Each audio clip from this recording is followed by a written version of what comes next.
Hello everyone, welcome to texture math. आज के session में हम शेल स्क्रिप्ट से रिलेटेड एक और टॉपिक कवर करेंगे, जिसमें हम देखेंगे कि किस तरह से हम शेल स्क्रिप्ट को यूज़ कर कर शेल स्क्रिप्ट को और भी फास्टर बना सकते हैं। ठीक है। अब इसके लिए जो हम स्टेटमेंट देखने वाले हैं उस स्टेटमेंट का नेम है बिल्ट इन। आप में से हो सकता है कुछ लोगों को आरपीजीएल का नॉलेज हो, आईबीएमआई सिस्टम और भी आपने पढ़ा हो, है ना। तो don't get confuse between IBM built in function और this built in, because this is just a keyword और a statement built in. Okay. और इस कीवर्ड को हम क्यों यूज करते हैं? इस कीवर्ड को हम यूज करते हैं अपने स्क्रिप्ट को फास्टर करने के लिए। स्क्रिप्ट बहुत ही शॉर्ट है, बस मैं एक लाइन लिखूंगा और उससे आपको उसका डिफरेंस एक्सप्लेन करने का ट्राई करूंगा। और चीज़ों को और सिंपलर वे में एक्सप्लेन करने के लिए मैंने कुछ थियोरेटिकल पॉइंट लिखे हुए हैं, कुछ रिलेटेबल एग्जांपल्स लिखे हुए हैं, जिसकी हेल्प से आप और इजीली समझ पाओगे कि क्यों हम इसको यूज़ करते हैं। ठीक है। तो सेशन स्टार्ट करते हैं। और उससे पहले सबसे पहले यहाँ पे हमारे को वर्क एल के कमांड यूज़ करना होगा, तो मैं यहाँ लिख देता हूँ वर्क एल के enter. Work with object link screen open हो जाएगी इससे। यहाँ पे हमारे पास एक डायरेक्टरी जो हम हमेशा यूज़ करते हैं। डायरेक्टरी क्या रहता है? डायरेक्टरी एक बस फोल्डर है जहाँ पे हमने सारे स्क्रिप्ट फाइल वगैरह बना के रखे हुए हैं। तो यहाँ पे जो हम डायरेक्टरी यूज़ कर रहे हैं वो है टेक्सचरमित नेम से। इस डायरेक्टरी को हम ऑप्शन 5 से ओपन करेंगे और फिर इसके अंदर हमारे पास एक और स्क्रिप्ट फाइल सेव्ड है जो है sharmit.sh नेम से। अब इस फाइल को हम क्यों यूज़ करते हैं? इस फाइल को हम यूज़ करते हैं अपने एक्चुअल स्क्रिप्ट लिखने के लिए, क्योंकि स्क्रिप्ट लिखने के लिए आपको एक फाइल चाहिए। तो उस फाइल का एक्सटेंशन क्या होगा? .sh। और ये जो फाइल है ये ऑलरेडी एग्जीक्यूटेबल फाइल है। ठीक है। तो आपको हमेशा ये चीज़ ध्यान रखनी है कि जब भी आप किसी स्क्रिप्ट फाइल को एग्जीक्यूट करवा रहे हो तो पहले ये मेक श्योर करना है कि वो एग्जीक्यूटेबल हो, वो फाइल एग्जीक्यूटेबल हो। ठीक है। तो ऑप्शन 2 लेता हूँ मैं यहाँ पे। और अगर आपको नहीं पता कि कैसे किसी फाइल को एग्जीक्यूटेबल बनाते हैं तो आप पहले वाले सेशंस में स्टार्टिंग का एक सेशन देख सकते हो, जहाँ पे हमने ऑलरेडी डिस्कस किया हुआ है कि कैसे शेल स्क्रिप्ट को एग्जीक्यूटेबल बनाते हैं chmod कमांड की हेल्प से। तो उससे आपको क्लैरिटी आ जाएगी। ठीक है।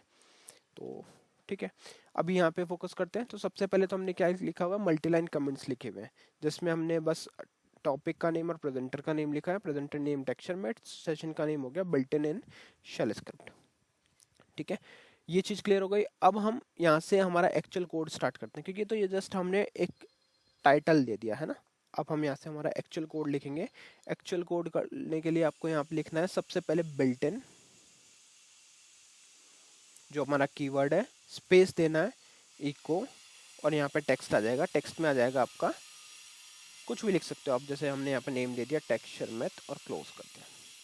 इतना किया, बस यही हमारी स्क्रिप्ट है आज की। ठीक है।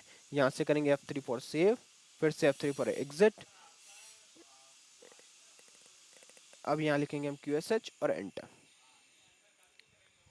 QSH QSH लिखने के बाद यहाँ हम लिख रहे हैं क्यूशल कमांड एंट्री स्क्रीन, और इधर हम लिखेंगे पाथ। तो पाथ में लिख देता हूँ /home /sharmit /texsharmit /sharmit.sh और एंटर। जैसे ही हमने एंटर किया तो यहाँ पे इसने क्या किया? टेक्सचरमित को प्रिंट कर दिया। अब आप लोग सोच रहे होंगे कि ये तो नॉर्मल टेक्स्ट प्रिंट हुआ, इसमें क्या यूज़ क्या हुआ बिल्ट इन का? देखते हैं। अब इसको अगर आप लोगों को मैं दिखाऊं दोनों का, तो दोनों में अगर सेम चीज़ ही आपको आउटपुट में मिलेगा। सेम चीज़ अगर हम यहाँ भी लिखते हैं इको टेक्सचरमेट, और यहाँ पे इसको कर देते हैं क्लोज, और फिर F3 फॉर सेव, फिर से F3 फॉर एग्जिट। अब अगर हम यहाँ पे लिखते हैं QSH /home /sharmit /texsharmit/sharmit.sh और एंटर। तो अब देख रहे हो दोनों एक ही जैसा टेक्स्ट प्रिंट कर रहा है। मतलब यहाँ पे विजुअल में तो हमें कोई डिफरेंस नहीं दिखा आपके बिल्ट इन कीवर्ड का, जो क्लियर है। पर अब हम समझेंगे कि एक्चुअल में हम यूज़ क्यों कर रहे हैं। तो इसको समझाने के लिए मैंने बहुत ही एक रिलेटेबल एग्जांपल लिखा हुआ है। मैं आपको पहले वो एग्जांपल समझाऊंगा और फिर उससे आपको सारी चीज़ें क्लियर हो जाएगी। तो चलते हैं सेशन बी पे नोट्स देखने के लिए। अब देखो यहाँ पे हम जो जो डिस्कशन कर रहे हैं बस आपको वो अज्यूम करना है। पहला है think of a built in like your tools box. ठीक है। तो बिल्ट इन क्या है? हमारे पास एक टूल बॉक्स है। ठीक है। Imagine the shell bash ZSH or any other cell, okay, as your toolbox for working on for working on the computer. Built-in commands are like the tools that are already inside a toolbox ready to use. They are part of the shell itself. Okay, so what we are doing with this, we are assuming that the built-in keyword is built-in is just a toolbox that we are using while working on a computer. Okay, and built-in function are like the tools that are already inside a toolbox. Okay, so built-in functions that we are using are the tools that built-in commands that we are using is the tools that are present in our toolbox and we are ready to use it. So they are the part of the shell itself. Okay, let's move further to understand more clear. Built-in commands are faster. How? Built-in because built-in commands are already there. Using them is quicker than going out to find a separate tool, which you can consider as an external program. Now, to make it more simple, just assume a scenario. You are working for some task. Okay, think of grabbing a screwdriver from your toolbox versus having to run to the hardware shop for the one. Okay, so let's say we are doing some technical work, and for that we need a screwdriver. So if that screwdriver is present in your own toolbox, then you can simply pick it from there and you can start working on it, right? But if it is not present in your toolbox, in that case you are supposed to move to the store, and from that store you are supposed to bring it to home again, or your workplace, and then you start working on it, right? So you can simply see how much time taking the second process is, where we are supposed to go to the store, right? So instead of that, what we can do, we can simply use the one which is present in our toolbox. So that's why you can say built-in commands are faster, because if it's a part of the shell script itself. Okay, so when you are using the built-in statement, it makes everything faster, because now after using built-in, it is clear that it is present in your toolbox or it is a part of shell script, so it will directly look into there and start working on it. Okay, then we have no need to search for them.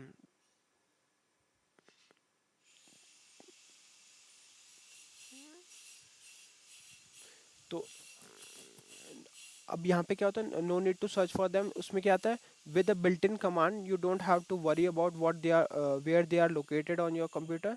The shell knows exactly where to find them, just like you know where to find the hammer in your toolbox. ठीक है, तो अब क्या होता है, know search नहीं करना पड़ता हमारे को.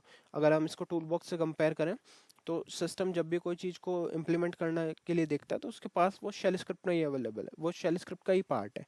तो वो सिंपली वहाँ से पिक करेगा और उसको यूज़ करने लग जाएगा, क्योंकि शेल स्क्रिप्ट को पता है कि कहाँ पे उसको देखना है ना. You don't have to worry where they are located on your computer, the shell knows exactly where to find them and use them.